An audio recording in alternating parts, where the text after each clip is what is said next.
मेरे पाकिस्तानियों, सबसे पहले आपने घबराना नहीं है। मेरे पाकिस्तानियों, हम हम देखते हैं या किसी लड़की बन के किसी को हेलो अस्सलाम वालेकुम, वो एकदम देखता है बंदा कौन आ गया है। सारे कैरेक्टर्स में जो आपके कैरेक्टर्स मशहूर हो गए हैं या लोगों ने देखे हैं, वो शेख रशीद, मौलाना फजल रहमान, इस तरह के कैरेक्टर्स हैं, वो जरा मेरा सबसे ज़्यादा जो है वो अपना शेरी मज़ारी, शेख रशीद, सागडार, उसके अलावा जो भी मुझे दिया गया है मेरी कोशिश हुई है। जैसे अब शेख रशीद साहब के बड़े अच्छे जुमले होते थे, देखिए जी शेख ने कभी घर से नहीं खाया, हमेशा ढाबों से खाया है, फट्टों से खाया है, घर से जब खाया आराम खाया जी। देखिए जी अभी मैं चिल्ले पे गया था, चिल्ले पे जाने के बाद मैं उमरे पे गया हूँ, लोगों ने शैतान को बट्टे कम मारे हैं, शेख को ज़्यादा मारे हैं। और मैंने पूछा मुझे क्यों बट्टे मार रहे हैं, उन्होंने कहा जी सुना है आप भी पिंडी के शैतान हैं। अच्छा मदारी साहिबा, आप ठीक है? देखिए मैं आपको क्या बताऊं, मैंने खान साहब की बड़ी कंपेन चलाई। मैंने खान साहब को कहा खान साहब देखिए मैं आपकी इतनी वर्कर, इतनी अच्छी वर्कर हूँ, आप मुझे भी टिकट दे दें। तो पता उन्होंने क्या किया, मुझे फैसलाबाद का टिकट दे दिया, मैं उधर आके बैठी हुई मैंने। तो मौलाना फजल रहमान साहब से नहीं? हजरात ग्रामी 73 के आइन के तनाजुर में हम हुकूमत उस वक्त लेंगे जब चीनी सस्ती होगी, जब घी सस्ता होगा, जब बादाम सस्ता होगा, जब पिस्ता सस्ता होगा, मतलब कि हलवा सही बनेगा। अच्छा मुझे तो उसमें था वो जो है, मैं जो है आपको जो है बताना चाहता हूँ, जो है ये जो पिंडी का शैतान जो है, इसको जो है मैंने नहीं छोड़ना, जो है इसने हमारी को मतलब एक खराब किया है जो है। डॉक्टर साहब पीटीआई के हक में क्यों नहीं है आप, क्यों इतने खिलाफ हैं उनको? वो जो है ये जो शैतान आया हुआ है, इस बंदे ने जो है पाकिस्तान का जो है नाम पूरी दुनिया में, मुझे ये बताएं कि उन्होंने मुझ पे 90 किलो हीरोइन जो है डाली। अस्सलाम वालेकुम नाज़रीन, आपका मेज़बान निशान मिनहास आपकी खिदमत में हाजिर है और आप देख रहे हैं कॉमेडी पंजाब टीवी। मेरे साथ तारिक शेख साहब मौजूद हैं जिन्होंने मोर देन 100 कैरेक्टर्स प्ले किए हैं। द मिमिक्री आर्टिस्ट, पाकिस्तान के नंबर 1 मिमिक्री आर्टिस्ट अगर इनको कहा जाए तो गलत ना होगा। वैसे तो ये अपने असल फेस के साथ कम ही हैं टीवी पे, जब भी आए हैं बड़े अच्छे करैक्टर के अंदर आए हैं। इनसे गुफ्तगू करते हैं और चंद करैक्टर्स जो है वो भी इनसे प्ले करवाएंगे। अस्सलाम वालेकुम जी वालेकुम सलाम सर, कैसे हैं आप? ठीक? मैं ठीक, बड़े फ्रेश लग रहे हैं आज। अभी शूट से आ रहा था, आपने छापा मारा अचानक। सर वैसे तो लोगों ने जो है वो असल चेहरे के साथ आपको कम ही देखा है, जब भी देखा है कैरेक्टर्स के अंदर देखा है। असल बात पता है क्या है कि कोई भी एक्टर जो घर से निकलता है ना, वो मिमिक्री करने या कॉमेडी करने नहीं आता। मैं भी अपना मकसद और लेके आया था, मैं एक्टर बनने आया था, लेकिन एक्टर में मेरा कभी भी ये मकसद नहीं था कि मैं हीरो बनूंगा। मेरे जहन में ये चीज़ें थी कि मैंने आगा तालिश, साकी मरहूम, जो ट्रेजिडी रोल करते हैं लोग, तो उनको मैं जो है पिक करता था कि मैं उनका जैसा करूँ। सर मुझे बताएं कब आपको ये रियलाइज हुआ कि मैं लोगों के चेहरे के ऊपर मुस्कुराहट ला सकता हूँ? वो मैं जब अभी स्कूल में पढ़ता था, जब की बात है कि चूँकि हम 10 बहन भाई थे, तो मेरी तरफ वालिदैन की तवज्जो कम थी, तो वो तवज्जो हासिल करने के लिए मैं लोगों को हंसाता था। मतलब कभी पपी छोटा सा ये आवाज़ निकाल ली, अच्छा। कभी बिल्ली की निकाल ली, कभी किसी को किसी नाम से पुकारा, मतलब सलीम है उसको सलीम यानी कि बचपन से ही आप जो प्यार थे? बचपन से ही, तो टीचर्स वगैरह की भी करते थे? टीचर के भी जो टीचर हमें पढ़ाता था उसकी भी कई बार नकल की, उससे मैंने जूते भी खाए। उसके हाँ उसके बाद ये होता था कि गली में फकीर आ गया, अल्लाह के नाते, मैंने उस तरह मांगना भी शुरू कर दिया, उसको भी कॉपी कर लेते थे? उसको भी कॉपी कर लिया। गली में वो अंडे वाला आ गया, करमाडे, ये भी कर लिया। उसके बाद सुबह पठान आया, मंजरू वालो, झाड़ू वाला भाई, ये सब चीजें मैंने की। मैंने कहा ताकि लोग मेरी तरफ देखें कौन है। अभी भी मैं चलते चलते बाजार में टेंशन लेने के लिए आप करते थे? बाजार में निकलता हूँ मैं, जाते वैसे काम का। मेरे पाकिस्तानियों, सबसे पहले आपने घबराना नहीं है। मेरे पाकिस्तानियों, हम देखते हैं या किसी लड़की बन के किसी को हेलो अस्सलाम वालेकुम, वो एकदम देखता है बंदा कौन आ गया है। तो ये हरकतें मेरी शुरू से ही थी। कई कुट भी पड़ी होगी? हाँ वही, मैं कई बार कुट पड़ी। मेरे अब्बू को लोग आके शिकायत लगाते थे, यार इतने बंदे साढ़े खोते नु छेड़ आंदा है, यानी उनके डंकी जानवरों को भी नहीं छोड़ा? वो खड़े होते थे ना, मैं जान के आवाज निकालता ना, तो वो सारे बोलना शुरू हो जाते, कुमार साढ़े घर आ जाते, यार अब तो पुत्र चंगा साढ़े खोतिया नु छेड़ आंदा है। तो मार भी पड़ी कई बार, लेकिन ये है कि उससे ये भी हुआ कि। अच्छा सर मुझे बताइए कि बाकायदा आगाज कैसे लिया? आगाज था मेरा टीवी से पहले मैंने स्टेज किया। स्टेज में मैं वन मैन शो करता था, कॉमेडी, जैसे उमर शरीफ साहब करते हैं या मोइन अख्तर साहब, वो मेरे आइडियल्स हैं, उनको मैं कॉपी करता था।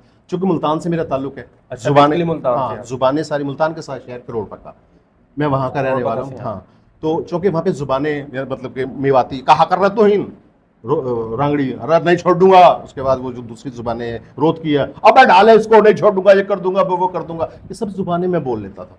इसका मुझे एडवांटेज मिला जब मैं स्टेज करता था। मैंने काफ़ी स्टेज पे वन मैन शो किया। फिर मैं लाहौर आया तो सबसे पहले मेरा आगाज़ था पीटीवी से। आसिफ अली पोता साहब का पहला ड्रामा था कांच के पर, मोम का चेहरा, जिंदगी, चल दौड़ भाग, सूखा, बेशुमार ड्रामों में काम किया। उसके बाद मैं एक बार मिमिक्री के से पहले हमने किया था वसाया डबाया ऑन द रोड। ये जो लोग प्रैंक करते हैं ना, अच्छा, सबसे अच्छा। पहले कूक टीवी पे हमारा शुरू हुआ था। उसके बाद अपना चैनल पे खड़े गए मुनीर खां का शुरू हुआ। तो उसमें हम नेचुरल लोगों को तंग करते थे। पूरा हम पंजाब फिरे, मैं मेरे साथ एक और दोस्त होता था। तो वहां से हमारा यानी जो चीजें अभी YouTube पे कॉपी जो होती अब हैं, आ वो रही आप पहले है, कर चुके ये हैं। 15-16 साल पहले कर चुके हैं। अभी लड़के और लड़की की बात कर करके मैं कि यार ये तो मैंने 15 साल पहले ऐसे चीज जो सबा कमर का ड्रामा है, लड़की का करेक्टर मैं उसमें कर चुका हूँ। मैं अजहर रंगीले को फंसाता हूँ, वो लड़की बन के फिर मुझे मार पड़ती है, पकड़ा जाता हूँ। तो मैं कि ये चीजें मैं पहले कर चुका हूँ। फिर अचानक एक बार हम इसी स्टूडियो में जहाँ पाए हैं हम गुजरे, तो यहाँ पे हम सब उम्मीद से हो रहा था। अच्छा अच्छा अच्छा। तो जियो न्यूज़ का जो बड़ा जियो न्यूज़ का बहुत बड़ा प्रोग्राम था। तो उन्होंने मुझे कहा, रऊफ फाक साहब प्रोड्यूसर थे, कहते यार तूने मेरे बहुत सारे ड्रामे किए हैं, ये करेगा? मैं कहा सर मैं करूँगा। करना क्या है? कहते ऐसे ही एक वो जो आग बुझाने वाले वो बनना है तुमने, आपके ऊपर रेट लिस्टें लगी हुई है लेकिन आप सो रहे हैं, आग लगी हुई है, अच्छा। यानी कि रेट बढ़ रहे हैं लेकिन जो हुकूमत है सोई हुई है, तो आप करेंगे। मैंने वो किया, एक शॉट था सिर्फ कि वो उन्होंने ऊपर आग लगा दी, नीचे बैठा हूँ और सोना मेरा बड़ा अजीब। मैं वो मैंने ऐसा किया बकायदा जैसे गुम्बद हाँ हो रही है बकायदा ऐसे। मैंने वो खराटे लिए। तो उसके बाद उसने क्लैप की मेरे लिए, कहते यार तुम बहुत अच्छे हो, क्या हमारे साथ मुसलसल काम कर सकते हो? मैं कहा जी। तो दूसरा दिन जो था मेरा एज ए मिमिक्री आर्टिस्ट, सबसे पहले मुझे सबसे पहला कैरेक्टर इंजमामुल हक का किया। उससे पहले मैं मिमिक्री मतलब करता था। मैं डर नहीं लगा कि इमामुल हक साहब अगर घर ही आ नहीं, गए? वो मुल्तान के थे। वो जोनसा जो है मेरे घर में, जोनसा लड़का हुआ है, जोनसा आपको पता है वो पूरी टीम की मेहनत का नतीजा है जोनसा। वो मैंने किया। तो बाद में लोगों ने कहा यार पूरी टीम का नाम क्यों ले दिया? मैं कहा जोनसा, हर काम में पूरी टीम ही होती है। सर इस सारे कैरेक्टर्स में जो आपके कैरेक्टर्स मशहूर हो गए हैं या लोगों ने देखे हैं, वो शेख रशीद, मौलाना फजल रहमान, इस तरह के कैरेक्टर्स हैं, वो जरा मेरा सबसे ज़्यादा जो है वो अपना शेरी मज़ारी, शेख रशीद, सागडार, उसके अलावा जो भी मुझे दिया गया है मेरी कोशिश हुई है। जैसे अब शेख रशीद साहब के बड़े अच्छे जुमले होते थे, देखिए जी शेख ने कभी घर से नहीं खाया जी, हमेशा ढाबों से खाया है, फट्टों से खाया है, घर से जब खाया आराम खाया जी। देखिए जी अभी मैं चिल्ले पे गया था, चिल्ले पे जाने के बाद मैं उमरे पे गया हूँ, लोगों ने शैतान को बट्टे कम मारे हैं, शेख को ज़्यादा मारे हैं। और मैंने पूछा मुझे क्यों बट्टे मार रहे हैं? उन्होंने कहा जी सुना है आप भी पिंडी के शैतान हैं। तो ये शेख साहब आप चिल्ले पे क्यों गए थे? चिल्ले देखे जी सारे गेट बंद हो चुके थे शेख साहब के लिए। तो शेख ने कहा जब सियासत नहीं है तो चिल्ले पे चले जाओ। चिल्ले के लिए फिर पिंडी जाना पड़ा? पिंडी से भी पिंडी बॉय बाहर हो गया जी। आपको पता है, आप सिर्फ चौधरी शुजात का दरवाजा खुला है, मैं उनसे विनती करता हूँ चौधरी साहब आदमी लाले अच्छे रहेंगे।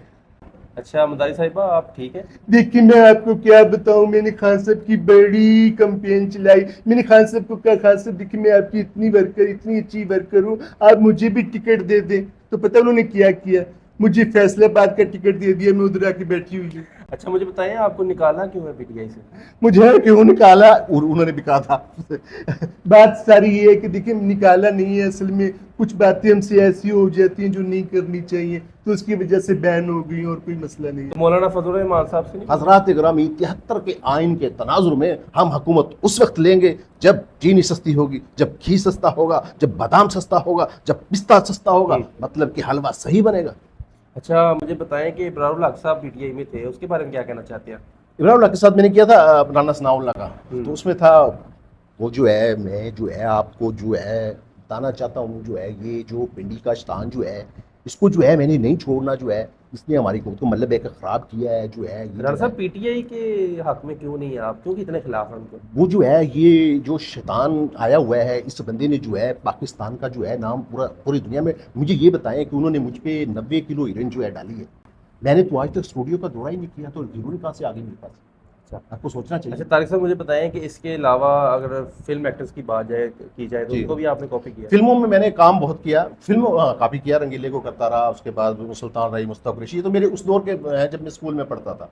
मर जानिया नवा आया है तो ये उस वक्त की दौर है। और मेरी पहन का दुपट्टा वापस करो, पहन पावे रख ले, ये उस दौर में किए जब मैं स्कूल में पढ़ता था।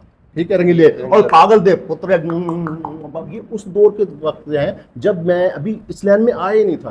ये उस वक्त मैंने मिमिक्री की काफ़ी, लेकिन यहाँ आके तजर्बा होता रहा। अब मुझे वो कई बार देते हैं तस्वीर यार, सुल्तान राय साहब के कोई दो डायलॉग? सुल्तान राय का वो होता है उसकी बहन निकलती है घर से और वो कोई 2 किलोमीटर दूर वो अपना वो खेत में खड़ा होता है, तो बहन निकलती है सबसे पहले आवाज़ लगाती है वीरा।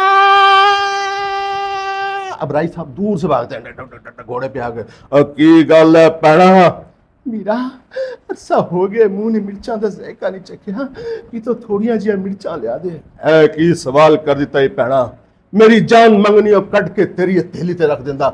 मिर्चा कित्थों लिया इतने में मुस्तफा कुरैशी आ अच्छा मर जाने आए सुनिए ਤੁਹਾਡੇ घर मिर्चा शिरचा आ रही ने ना ਮੇਰੇ ਹੁੰਦਿਆਂ ਮਿਰਚਾਂ ਨਹੀਂ ਆਣਗੀਆਂ ਜੇ ਤੁਹਾਡੇ ਘਰ ਮਿਰਚਾਂ ਆਈਆਂ ਤੇ ਮੈਂ ਤੁਹਾਡੇ ਤੇ ਟੈਕਸ ਲਵਾ ਦਿਆਂਗਾ ਤੇ ਫਿਰ ਤੁਹਾਡੀ ਵਿਸਾਖੀ ਵਿੱਚੋਂ ਨੂਰੀ ਨੱਤ ਦੀ ਨਹੀਂ ਮਿਰਚਾਂ ਟੈਕਸ ਨੂਰੀ ਨਾਸਾ ਤੁਹਾਡਾ ਗੰਡਾਸਾ ਕਿੱਥੇ ਹੈ? ਮਰ ਜਾਣਿਆ ਗੰਡਾਸਾ तो उदों ही दफन हो गया सी जो राय साहब चले गए सर बात है उनके जाने के बाद फिल्म इंडस्ट्री भी तबाह हो गई। और आपके चैनल के हवाले से मैं एक बात कहना चाहूँगा कि जो कि आप आए हैं फिल्म इंडस्ट्री स्टूडियो आए हैं, स्टूडियो के हालात बहुत ख़राब हैं। मैं मेरी जॉब लगी हुई है, जैसे और आर्टिस्ट हैं वो काम कर रहे हैं, लेकिन जो बेचारे राही साहब के दौर में काम कर रहे थे या जो मोहम्मद अली वहीद मुराद के दौर में काम कर रहे थे वो लोग बेरोजगार हो गए। तो आप लोग इसके लिए आवाज़ उठाएं कि कोई आपके तजर्बा से जानना चाहूँगा कि फिल्म इंडस्ट्री और ड्रामा इंडस्ट्री जवाल की तरफ ही क्यों जाती है? वजह देखें, आपके पास ये सबसे बड़ी वजह आपकी ये है। देखिए सबसे पहले वीसीआर आया, वीसीआर ने बताया कि पाकिस्तानी फिल्म और बाहर की फिल्म में फ़र्क क्या है। लोगों ने पाकिस्तानी फिल्मों से हटना शुरू कर दिया और वो दूसरे मुल्कों की फिल्में, उनकी मेकिंग अच्छी थी, उनके गाने अच्छे थे। वजह क्या है? बजट की वजह से? वजह म्यार। अगर आप यहाँ कहते हैं कि पाकिस्तान में 30 लाख में या 70 लाख में फिल्म बनती है तो उनका 70 करोड़ रुपये बजट होता है, उनका एक गाना एक माह में शूट होता है, यहाँ पे एक दिन में 3 गाने शूट हो जाते हैं। म्यार का फ़र्क, स्टोरी का फ़र्क। फिर जब आपने भेड़ चाल ये चली, अगर आपने सुल्तान राय को रखा तो सारी फिल्में टोटल सुल्तान राय साहब की आती रही। उसके बाद जब शान का नंबर आया, मौका नहीं दिया। हाँ, मेरे जैसे बहुत से एक्टर जो घरों से उम्मीदें लेके आए थे, यार मैं विलन बनूंगा, मैं फला बनूंगा, उसे मौका नहीं दिया गया। उसे पता है शफकत चीमा ही विलन बनना है या मुस्तफा कुरैशी नहीं विलन बनना है। बहुत सारा टैलेंट सिर्फ इसलिए ज़ाया हो गया। हर बंदा जो घर से निकल के आया ना स्टूडियो में, आया वो एक्टर बनने है, लेकिन जब उसे ये मौका नहीं मिला, कोई कैमरे के पीछे चला गया, कोई टेक्नीशियन बन गया, कोई कुछ बन गया, लेकिन हर बंदा घर से निकलता जो इस लाइन में आता है वो एक्टर बनने आता है। सर स्ट्रगल के दिन की अगर बात की जाए, कोई ऐसी बात जो आपके दिल में रह गई हो या दिल को लग गई हो? स्ट्रगल के दिन ये है, मैं 98 में लाहौर आया था।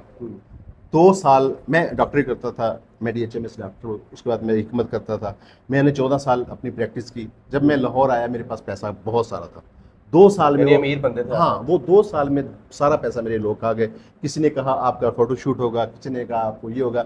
2 साल के बाद मैंने पहला सीन किया एक, और उस सीन के भी मैंने 5,000 रुपया अपनी जेब से दिया था, और वो 5,000 रुपये का 1 तोले सोना आता था। अभी आप सोच लें, मेरे जैसे कई लोग, अभी मैंने ऑफिस बनाया, मैंने इसलिए बनाया, जो नए लोग आते हैं ना, मैं उनको कहता हूँ यार आप कहीं ना जाओ, मेरे पास आओ, जो मेरे साथ हुई ना मैं वो आपके साथ होने नहीं दूंगा। कैमरे के सामने। कितना अरसा हो गया आपको इस फील्ड में अगर टोटल बात की जाए? वैसे तो स्कूल टाइम से कर रहा हूँ, लेकिन जो असल मेरी यहाँ पे लाहौर में आमद है 1998 में। 1995 में मैंने इस्लामाबाद सेंटर से चानन किया था। वो मैं ऑलमोस्ट 29 साल आप कह सकते हैं। लेकिन तो 30 साल पहले का तारीख शेख और आज की तारीख शेख में क्या फ़र्क है?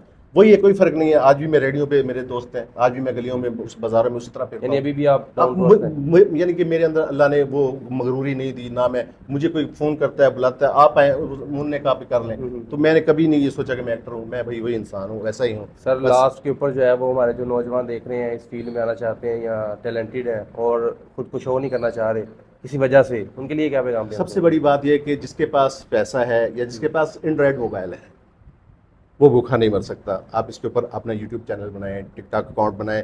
एक क्लिप वायरल होने से वो कौन कौन से लोग कहां से कहां पहुंच ऐसे ही बिल्कुल ऐसे। तो अब ना किसी डायरेक्टर के पीछे भागें, ना किसी फिल्म इंडस्ट्री का रुख करें, ना टीवी का रुख करें। आप अपने मोबाइल से आप काम करें, आप पहले लिपसिंग करें, उसके बाद अपने कॉमेडी को लोग पसंद करते हैं उसको लेके आए, इंशाल्लाह कामयाबी होगी। किसी के पीछे ना भागें। वो कहता है कि मंजिल की जुस्तजू में क्यों फिर रहा है राही, इतना अजीम हो जा कि मंजिल तुझे पुकारे। कि खुद अजीम बन जाओ, लोग आपके पीछे होंगे, किसी के पीछे ना जाएं, खुद बनाएं, अपने हाथ से काम करें। टिकटॉक आ जाए, यूट्यूब चैनल, जो मर्जी करते रहें, इंशाल्लाह कामयाबी होगी। तारिक शेख साहब आपके कीमती वक्त का बहुत शुक्रिया। दोबारा आपके पास हाजिर होंगे किसी नई बात, नए टॉपिक के साथ। अगर आपको ये वीडियो पसंद आई, इसको लाइक शेयर कमेंट जरूर कीजिएगा। आपके मेज़बान शान मिनास को दीजिएगा इजाज़त। अल्लाह हाफ़िज़। Thank you.